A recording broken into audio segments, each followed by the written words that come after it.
Moneyweb at midday for all your up-to-date stories. South African business is sounding the alarm on critical issues, skills. It's not a new issue, but it is an important one. And a new survey shows that almost 80% of large firms are struggling to recruit key talent, risking stalled growth and missed opportunities. With global competition for scarce expertise heating up, is our immigration system still fit for purpose, or are we blocking the very people that we need the most? Joining us now is Marisa Jacobs, Managing Director at Xpatweb. It's the company behind the country's leading critical skills survey. Marisa, welcome. And you paint a grim picture of skills shortages in South Africa. How much of this, in your opinion, is due to a failure by business itself to invest in local talent development, or is the problem bigger than that? Hi, Jeremy. Thanks so much for having me. And I really do believe that the problem is larger than that. If we look at the survey amongst businesses, which we've been running since 2017, we are very specific in terms of asking businesses how much do they invest in terms of skills transfer, succession planning, and the numbers are overwhelmingly over 80%. But business is very aware that they need to be transferring skills, developing local talent. If we look at the numbers in terms of the percentages of foreign talent in versus local talent being developed, the percentages are significant into the South African talent space. So businesses are not bringing in large volumes of talent. They are being very sparing in terms of the skills that they bring in, because obviously they're difficult to recruit and they're expensive, and the immigration system is hard to navigate. So the preference is always to look for local talent.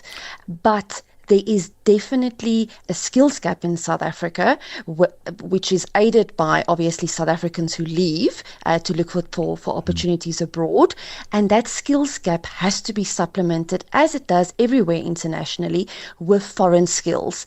And the survey shows that remains pertinent in order to fill the gap in the short term. Marisa, of course, the two words talent and skills are really a catch-all phrase. Where specifically is the problem? Where's the skills logjam here? So that's what we try to ascertain every year in terms of the skills survey. So the new skills survey has just opened up this week, where we're trying to get latest information from business to ask what are the skills at the moment, looking at how business is progressing. What are the new skills that business is looking for? If we look at the results from the past few years, it remains in areas such as engineering, ICT, more and more with AI and technology coming in, healthcare professionals, C-suite professionals. We see in the financial profession quite a lot, and even areas such as marketing and business development increasingly becoming more complex, and with the business world becoming more global, looking for that global talent to bridge the gap in terms of expansions. Marisa, if I understand this correctly, the trusted employer scheme and points-based system were introduced to speed things up. I guess the question is, if you have that platform or that facility, are businesses locally engaging enough with these frameworks, or are they just complaining about red tape? So from a trusted employer scheme perspective, we had round one open up. We had a very low take up in terms of the trusted employer scheme. There's only 73 companies at the moment endorsed in terms of the trusted employer scheme.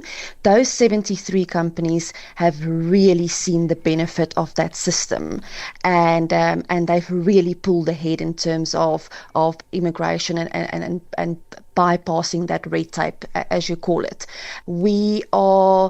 The rest of business obviously took a wait and see approach, and they are now extremely eager to be part of the trusted employer scheme, which the second round is set to open up in July. But definitely the department has introduced a points-based system. We've seen that helping a lot for businesses to be able to bring talent in. But yes, we need to encourage more participation from business. There needs to be a balance. There's a lot of complaining, and I think business does have an appetite to be more involved. They're just not always sure how to be more involved. And this survey certainly is an area where they can easily get access to being more involved in terms of policy and legislation.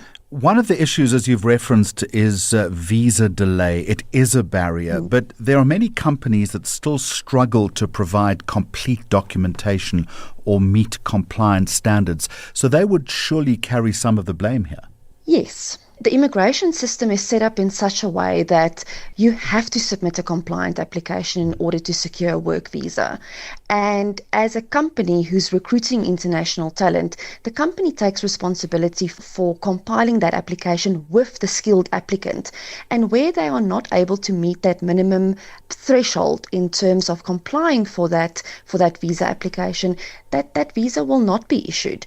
And so the burden remains on the company to make sure that they are compliant and they meet those minimum standards, and that they can prove that they really need to bring this skill in to bolster their local workforce.